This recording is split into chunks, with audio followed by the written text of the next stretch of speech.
You and other members apply fallibility to the prophets to fix their errors. However, they never take accountability for it. So until that happens, you're the one doing the gymnastics to make it work, or something like that. I can't see the rest of the comment here. Thank you for sharing this opinion. I think this is a good point. I think that the leaders could, bring up things and say, hey, we messed up on this thing, or this leader messed up on that thing. I think that would make a lot of people happier. I kind of like it too, honestly. I do think leaders have attempted some of this. I'll quote a few quotes here that kind of illustrate what I'm trying to say, and then I'll kind of give the reason why maybe this might not be a good idea for other reasons. All right, this is President Dieter F. Uchtdorf in the first presidency. He said, to be perfectly frank, there have been times when members or leaders in the church have simply made mistakes. There may have been things said or done that were not in harmony with our values, principles, or doctrine. And then another one here, he says, I am not a perfect, this is Gordon B. Hinckley, said, I am not a perfect man. I have many weaknesses. I have made many mistakes in my life, but I can say that my heart is in the right place. Another one, Gordon B. Hinckley said, we have critics, some of them former friends who are bitter. We must be very careful about confusing them with enemies. They are not evil people. They are usually sincere people who see a problem and may have a point. Jeffrey R. Holland said, so be kind regarding human frailty, your own as well as those who serve with you in the church, led by volunteer mortal men and women. Also said, imperfect people are all God has to work with. That must be terribly frustrating to him, but he deals with it. So should we. Harold B. Lee said, it is not to be thought that every word spoken by the general authorities is inspired, or that they are incapable of making mistakes. George Q. Cannon, the first presidency, said, do not, brethren, put your trust in man, though he be a bishop, an apostle, or a president. If you do, they will fail you at some time or place. They are sure to do so, for God will let them do so, to show that he is not a respecter of persons. B. H. Roberts said, the 70s are not infallible, neither are the 12, nor the first presidency. All are liable to error. The Lord has not taken away the free agency of any man.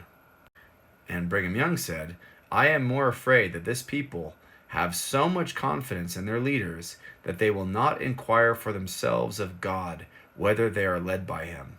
I am fearful they settle down in a state of blind self-security, trusting their eternal destiny in the hands of their leaders with a reckless confidence that in itself would thwart the purposes of God. And he said again, I do not want men to come to me or to my brethren. I want them to go to God. We are liable to error. And error they did. They're all humans. Maybe they did 99% of the things perfect, but 1% is going to be mistakes. And as it says here, buried a lie. You can see kind of what your agenda is probably to bring up these mistakes, these things that they do and they cover up. So why would you cover up your mistakes? Or maybe not cover up. Why would you not acknowledge them publicly and tell everybody, hey, everyone, here's all my mistakes, everything I've ever done wrong. I was wrong on this, and here's past places where the church leaders have been wrong. I mean, some of us would kind of like that. And I think based on your name here, Buried a Lie, you'd probably like that too, because you feel like you're being lied to and deceived.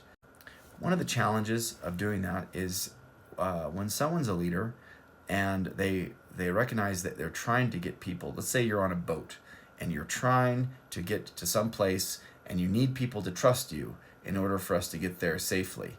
And if people don't trust you, they're not likely to follow your orders.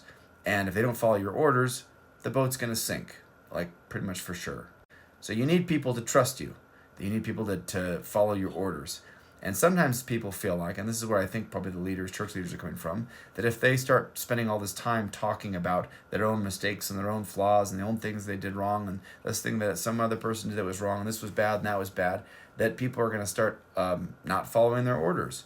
And what are their orders? Their orders are to follow Jesus Christ.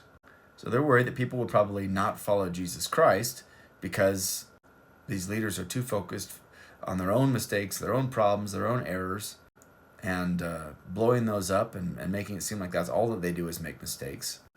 I had a friend who left, and he went to an anti-Mormon website and found these things that the church leaders did, and so he just totally saturated with this information. Then he said, did they get anything right?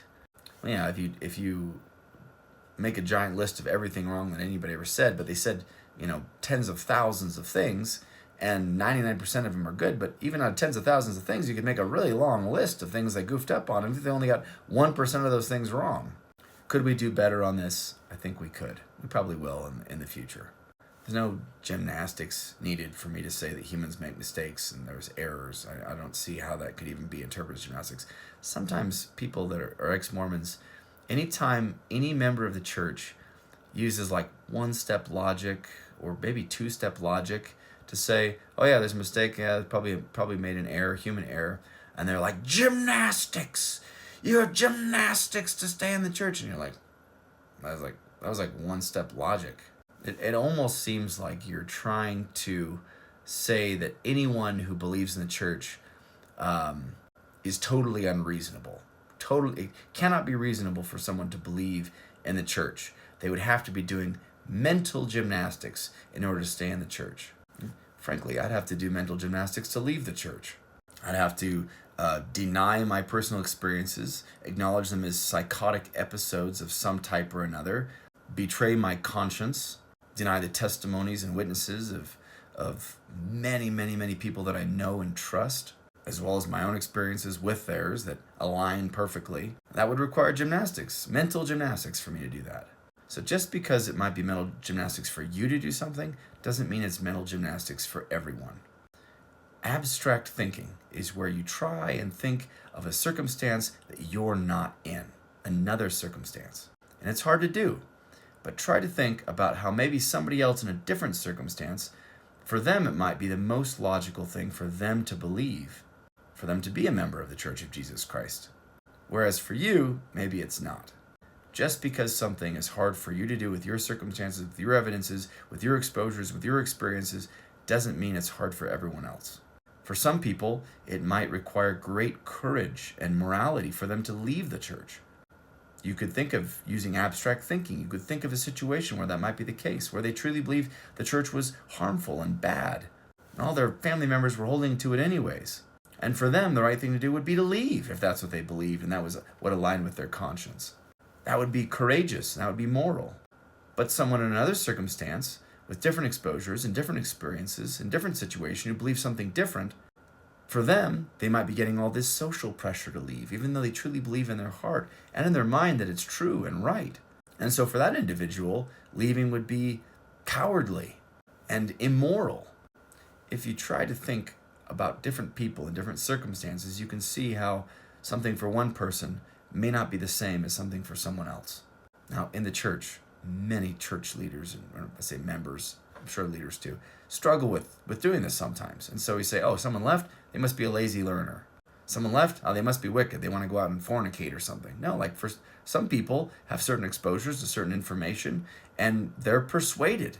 They truly are persuaded this church is not of God, and the best thing for me to do is to leave it because I'm not able to believe it's true. And therefore, it's more, even though my whole family's going to reject me and they're all going to judge me, and it's going to be really awkward at family reunions, and might even ruin my marriage, but I want to do the right thing because this is what I truly believe. Like that takes courage. That's a moral decision.